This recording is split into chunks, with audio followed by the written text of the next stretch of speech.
preposição, ela tem a função de relacionar palavras. Isso. Não tem jeito. Aqui o professor vai precisar que você memorize. Leia comigo aí enquanto você vê o slide na tela. A, ante, até, após, com, contra, de, desde, em, entre, para, perante, por, sem, sob, sobre, trás. Enfie essas preposições numa letra de uma música que você goste, da infância, da atualidade, rock, rap, lambado, o que você quiser. Mas me memorize essas preposições. Lembrando que o professor está trabalhando apenas hoje os aspectos morfológicos. Então, olha só, daqui a pouco nós vamos estudar a sintaxe. Você não conseguirá entender a regência aplicada à sintaxe da oração se não entender as preposições. Como você vai entender objeto direto preposicionado, objeto indireto, agente da passiva, complemento nominal, adjunto adnominal quando preposicionado? Ó, é um monte de termos que precisam ter como pré-requisito que você entenda as preposições, saiba de cor as preposições. Na realidade, o professor está trabalhando o osso da língua. Às vezes no cursinho não dá tempo da gente fazer isso, a gente já começa dando sintaxe. Você está tendo uma aula aqui de classes de palavras, vendo cada palavra, porque eu acredito que se eu conseguir trabalhar bem o osso do idioma, você vai ter sustentação quando estudar os aspectos mais complexos. Professor, então eu estou estudando a parte simples da língua? É, a parte simples da língua, que são as classes de palavras. Isso. Pensa no braço. A minha estrutura óssea mantém meu braço levantado. Se ela for só carne, já teria caído. É assim, às vezes a pessoa tenta estudar sintaxe sem entender morfologia. Ela quer estudar o sujeito, ou então estuda tudo junto e confunde tudo. Certo? Depois, quando nós estivermos fazendo o estudo sintático, o professor voltará a questões morfológicas. Mas é muito importante, nesse momento, que você fixe o conteúdo morfológico. Entenda o léxico das classes gramaticais. Para depois, nas relações sintáticas, nas sintaxes de colocação, de regência, de concordância, a coisa fique mais fácil. Muito bem, ó. Gosto de chocolate. Ó o de aqui, ó, juntando dois vocábulos e ele é uma preposição. Só que olha só, você também pode ter a possibilidade de contração. O que é contração? É quando nós temos a preposição junto com o artigo, por exemplo, ó, per mais o forma a contração pelo. Em mais o forma a contração no.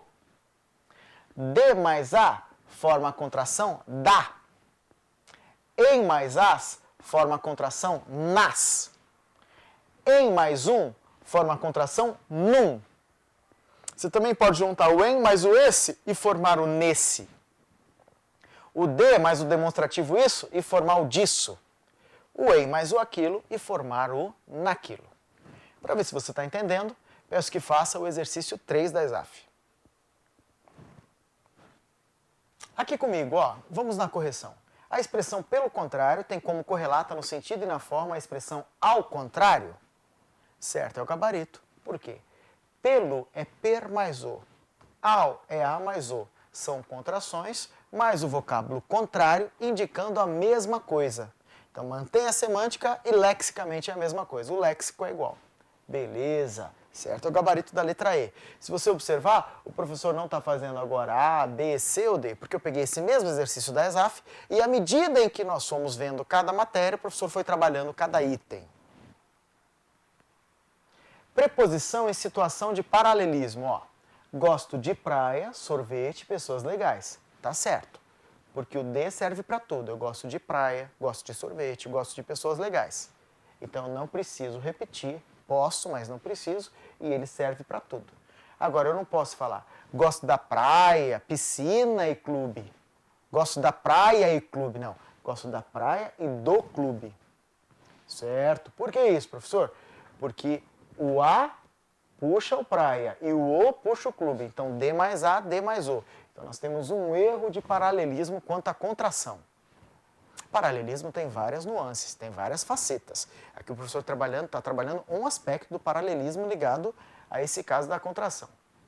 Gosto da praia e do clube. Tudo certo. Gosto da Ana, Paula, Mônica. Por quê? O da combina com Ana, com Paula, com Mônica. Tudo certo também. Observemos agora o seguinte, ó. Nós poderemos ter preposição por acidente. O que é uma preposição por acidente, professor? Ana tem que estudar. Ana tem de estudar. Ana tem que estudar. Ana tem de estudar. Certo? Repare aqui comigo, ó. O de, originariamente, seria o vocábulo adequado. Mas aqui nós usamos o que no lugar do de, por um acidente. Certo? Preposição acidental ou preposição por acidente. Não tem problema você usar. Os dois estão certos gramaticalmente. Daqui a pouco eu vou mostrar um exercício do CESP que cobrou isso. Os dois estão certos gramaticalmente. O problema é você... Qual é o problema? Que seria o terqueísmo. Você usar o tem que independente da pessoa. É eu tenho que e não eu tenho que. Ele tem e eu tenho. Então aqui o erro é porque nós, além de usar o tem que, ainda utilizamos com o pronome errado, com a pessoa errada. Eu tenho que conseguir isso, eu tenho que conquistar aquilo, tudo errado. Certo. Vamos entender então um pouquinho da regência do verbo ter. Eu sei que nós ainda estamos no estudo gramatical das classes gramaticais, mas é importante que a gente trabalhe um pouquinho isso para conseguir entender esse ter que, ter de. Vamos entender então um pouquinho da regência do verbo ter. Eu sei que nós ainda estamos no estudo gramatical das classes gramaticais, mas é importante que a gente trabalhe um pouquinho isso para conseguir entender esse ter que, ter de. Quem tem algo, transitivo direto. Então, ó, Ana tem filhos, Ana tem dinheiro, tem um carro. Quem tem alguma coisa, certo? Só que existe outra regência. Quando o verbo ter, montar um sanduíche, montar uma locução verbal com um verbo no infinitivo, o recheio desse sanduíche vai ser a preposição de. Ter, de, mais verbo no infinitivo, mais algo. Então, olha aqui, ó, como surgiu esse verbo originariamente. Ana tem de conseguir trabalho, ela tem de mudar sua vida, ela tem de tomar posse, ela tem de trocar o marido. Vamos trocar por deve para você entender essa semântica.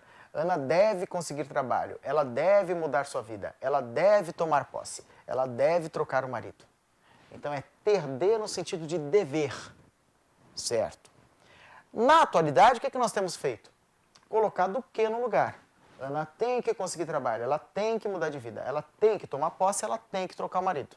Não está errado, certo? É isso que eu digo, os falantes eles alteram as questões idiomáticas. Para a gente entender essa questão, que já foi objeto de muita polêmica, sobretudo quando ela caiu no concurso, observemos aqui, ó. Qual a alternativa correta? Tenho de estudar ou tenho que estudar? Hoje está mais do que generalizado usar ter de ou ter que, ou seja, tanto faz. Dicionários como Oais e Aurélio colocam as duas formas como equivalentes. Bons gramáticos também aceitam as duas expressões como equivalentes. Vejamos o que diz Sacconi. É indiferente no português contemporâneo o uso de ter de ou ter que. Para que o Brasil se transforme efetivamente em protagonista importante da revolução que vai mudar profundamente os processos de produção industrial e agropastoril em todo o mundo, os próximos governos terão de dar prioridade.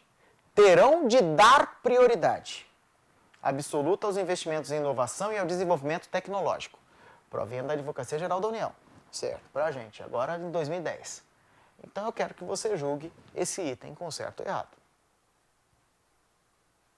Muito bem. Na expressão terão de dar, a substituição da preposição de pelo vocábulo que preserva a correção gramatical e o sentido do texto? Certo, é o gabarito.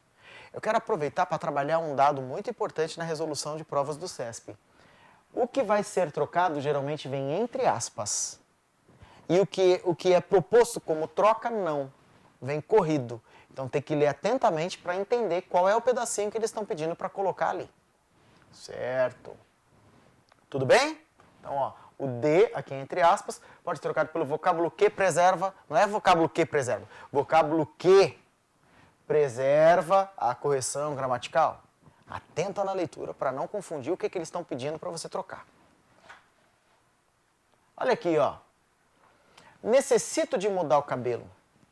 Não há preposição de entre o verbo transitivo indireto e o infinitivo.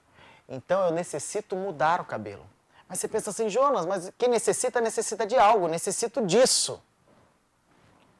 Não quando o sucedente for infinitivo. Certo, ó. Preciso de trocar o emprego. Está errado. Preciso trocar o emprego. Há a supressão da preposição. Exceto para o verbo gostar. Gosto de comer muito. E nunca gosto comer muito. Beleza? Então, nós temos aí a exceção da exceção é a nossa linguinha. Aqui, ó. Entendamos agora as locuções prepositivas. Grupo de palavras que começa e termina com preposição. Então, ó, a, ante, até, após, com, contra, de. À frente de, à custa de, à maneira de, à vista de, etc. Então, palavras que começam e terminam com preposição formam uma locução prepositiva. Lá no fim do curso, quando eu trabalhar crase, nós observaremos, entre os casos obrigatórios de crase, um dos casos é a locução prepositiva. Vamos aqui comigo, ó. Coloquei-me à frente de Maria. À frente de é uma locução prepositiva. Pode fazer essa provinha da Fundação Funiversa. Muito bem. Os cientistas da Universidade Red Bull e Nijmegen pesquisaram 9.000 mulheres que tinham recebido fertilização in vitro para ver se engravidavam naturalmente. Tem 4 preposições aqui nesse trecho, ó, dentro das aspas. Vamos ver. Da é uma preposição, não é uma contração. Tá vendo porque não pode colocar tudo no mesmo bolo? A Funiversa já fez a diferença. É só sair uma novidade linguística, um doutrinador ou um doutor em língua publica, e aí as bancas já vão acompanhando essa visão. Então, ó, em Nijmegen, temos uma preposição. Para ver se engravidavam. Outra preposição. Você pode até considerar um in, mas como ele é preposição em latim, não pode contar. Então, falso é o gabarito, porque nós só temos 2 preposições em português.